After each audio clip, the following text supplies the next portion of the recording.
皆さん、こんにちは。Welcome back to Sales Japanese Podcast. This is episode 9.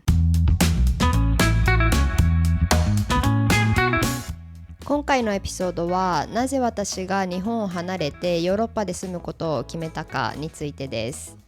まず、日本で暮らしてみて、どんな体験をするか、それからその体験についてどう感じるかっていうのは本当に人それぞれですので、ある人にとっては日本がすごく住みやすい国になり得ますし、他の人たちにとってはそうではない可能性がありますので、私が、日本を離れたいと感じた理由も、一概には言えない様々な要因が合わさっていますので、今は日本に戻る予定がないですけれども、もしかしたら10年後にはまた日本に住みたいと思っているかもしれませんし、とにかく今回お話しする内容はあくまでも私自身の体験だということをまず、覚えておいてください。ではまず、私は母が英語の先生だったり、あとはクラシックバレエを習っている時に海外アーティストの方の話を聞いたりして、小さい時から海外を意識することが強かったんですが、大きな転機となったのが19歳の時にドイツ留学をした時です。なぜドイツを選んだかというと、大学でドイツの歴史を専攻していたので、昔から海外留学してみたいと思っていて、そのチャンスが回ってきた時には、必然的にドイツを選びました。で、ドイツに住むこと自体はそんなにカルチャーショックがなかったです。というのも私にとってはドイツ人の性格と日本人の性格って結構似ているところがあって、例えば勤勉なところとか真面目なところとかですが、1年間の留学生活の中で10カ国20カ国以上から来た友達たちと交流する中で、彼らの価値観とか考え方に大きな衝撃を受ける毎日となりました。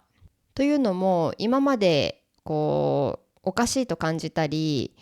疑問に思ったりしたことのなかった、日本の精神文化がヨーロッパの基準で見るとかなり遅れているとか、あとは変、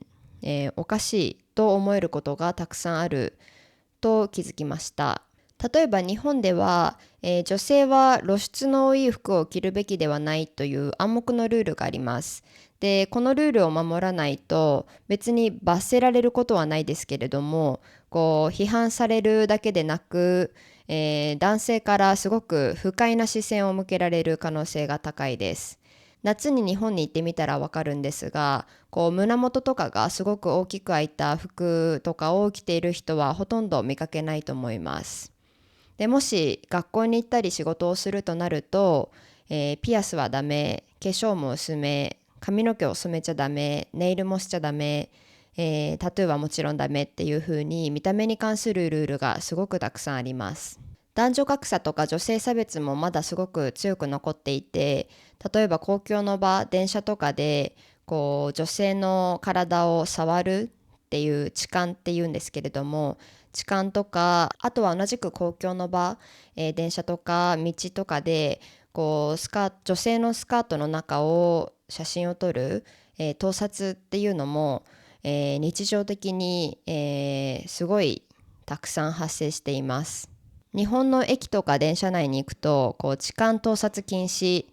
スカートの中の写真を撮らないでくださいとか、人の体を触っちゃいけませんみたいな、当たり前でしょと思うんですけれども、そういうポスターがすごく貼られていても、たくさんの日本人女性が痴漢や盗撮を体験したことがあるっていうのが、実態です。なので、もちろんそれ以外のもっと重大な、性犯罪もものすごく数が多い上に、もしそれを通報したりした場合に社会が女性の味方になってくれるっていうことは可能性が低いです。また今は、日本人の大半が無宗教者なんですけれども、昔の宗教の影響とかで今でも上下関係とか団結意識を伝統的にすごく重視する傾向があって、でこの目上の人を尊敬するとか仲間を大切にするっていうアイディア自体は、とてもいいと思うんですけれども、それを悪く利用して仕事場とかで、部下に理不尽なことをさせるとか、あとは人と違うことを少しでもするとすぐに批判されるっていうようなことももう一つの側面です。中級レベル以上の日本語を勉強したことがある人はわかると思うんですけれども、敬語一つとっても、礼儀正しさを、示すためだけにもものすごい量の、話し方のルールがあって大変だなと感じたことが多いかもしれません。ちなみにさっき言った女性が露出の多い服を着ない方がいいっていうのも、別に宗教的なルールがあるとかじゃなくて、なぜか、そういう暗黙のルールが存在するというだけです。で、ドイツに留学する前は、こういう日本の側面をあまり不思議に思わないというか、問題視したことがありませんでした。インスタグラムでも少し話したことがありますが、私自身も盗撮の被害に2回遭っていて、1回は教室に座っていた時に、学校の制服を着ていたのでスカートだったんですけれども、前に、人が座ってきて動画を撮影し始めて、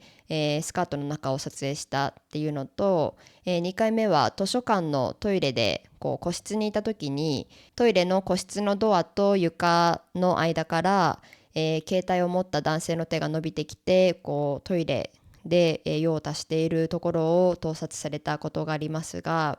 もちろんその時はものすごい怖いと思いましたし、なんでこんな目に遭わないといけないんだっていう風にすごくトラウマになりましたが、でもそれが世界では普通なんだと思っていました。なのでドイツ留学中に、ヨーロッパ人の友達とかに日本のことについて聞かれて、で説明していた時にそんなことが日本で起こっているのか、それが普通なのかっていうふうに驚かれて、そこで初めてこういうことはそんな普通に起こってはいけないことなんだ、変えるべきことなんだっていうふうに気づきました。で留学を終えて日本に帰った時に逆カルチャーショックにちょっと苦しみました。もちろん好きな服を好きなように着れないとか、ドイツでは褒めてもらえていたようなことが日本ではすごく批判されるとか、そういう単純な悩みもありましたが、もっと辛いなと思ったのは、そういう日本の問題点を日本の友達とかに話した時に、それを問題視してそれについて話したいと思っている人がほとんどいなかったということです。何か問題提起をしようとしてもその話をあんまりしたがらないとか、もしくはそれを問題だと一切見ない人、問題とは思っていない人が多くて、結構悲しいなと思いました。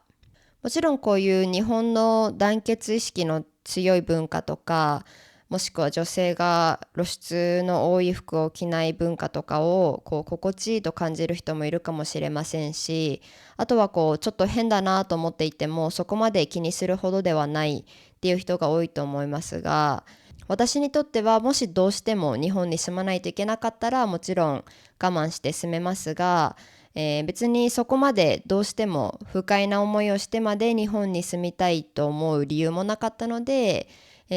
私はとてもラッキーなことに両親が子どもの頃からしっかり教育とサポートを、してくれて、それを生かして海外でも一人暮らしできるような力があったので、大学留学後すぐに、スペインに移住することを決めました。もちろん日本にいる家族や日本の食べ物が、日々恋しいですけれども、日本に住んでいる時よりスペインにいる方が、やっぱりストレスが少ないし、自由に好きなように生きれる感じがします。初めに言ったように、ある社会での体験とか感覚っていうのは本当に人それぞれ異なりますので、私の状況とか私が日本を出た理由も10分のポッドキャストでは完全に説明しきれないですけれども、簡単に言うと私の性格にとっては日本よりスペインの生活の方が合っていたっていう感じかなと考えています。なのでもちろん日本の生活の方が楽しいと感じる人もいるかもしれませんし、そうじゃないと感じる人もいるかもしれないので、もし日本に住んでみたいなと思っている人がいたら、ぜひ最初から決めつけず試してみてください。で、日本に住んだことのある人がいたらぜひ、どう感じたか教えてください。私が日本人として日本に住んでみて感じることと、外国人が日本に住んでみて感じることっていうのもまたすごく違うと思うので、ぜひコメント欄で、皆さんの体験をシェアしてください。では最後まで聞いてくれてありがとうございました。また次回のエピソードでお会いしましょう。